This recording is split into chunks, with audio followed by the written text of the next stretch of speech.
right? A female, this one female, right? It's that objectifying language. We've touched on some of the racial microaggressions. These are ones that people have shared with me when I presented before. What do you speak? Asian. So there's a lot of guessing that goes on. So people will say, what are you? Chinese, Korean, Vietnamese, right? They just start going down the list. Are you illegal? So this happens on my campus on a regular basis, where folks are either perceived to be undocumented or treated as if they're undocumented. So they're told things like, we can't register illegals here.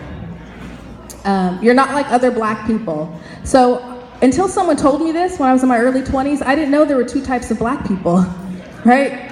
You're lucky, they said. You're not like other black people. And they were setting up this kind of, there's unacceptable black people and acceptable black people, right? There's niggas and there's black people. And you're lucky you fall into the latter group, right? You're acceptable. Don't bomb me. I presented at a high school. This young man was from Pakistan. That was like a joke. And a lot of times in microaggressions, there's a lot around racial joking. The racial profiling and killing of people of color, black men and women, and other people of color by police and everyday citizens. It's very easy. We could Google right now. I think the statistic is that every 33 hours, a black person is shot or killed by the police in this country. That's every 33 hours. And that's why I say people are literally dying. Some common ones around LGBTQIA. You're too pretty to be a lesbian, right? I like gay guys who just, aren't that gay.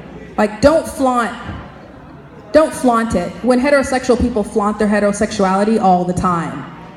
And it shows up like this. As a heterosexual woman, I don't worry about having pictures of my partner in my office.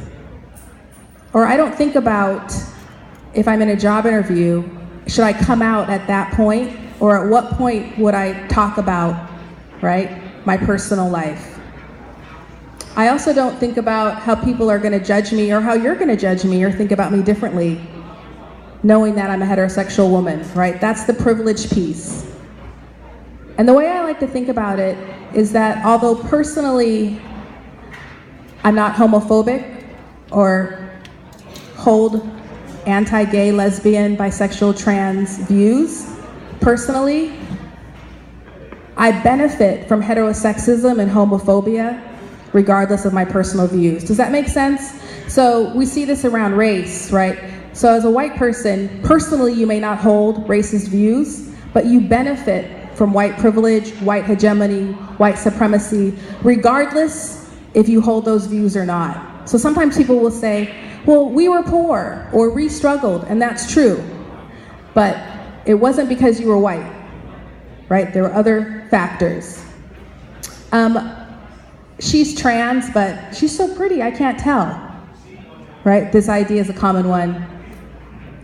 And I mean, since she's with a guy, that means she's just a non-practicing bisexual. So towards folks with disabilities, physical or cognitive, some common ones are, come on, we all have some form of disability, right? It just kind of minimizing that micro-invalidation.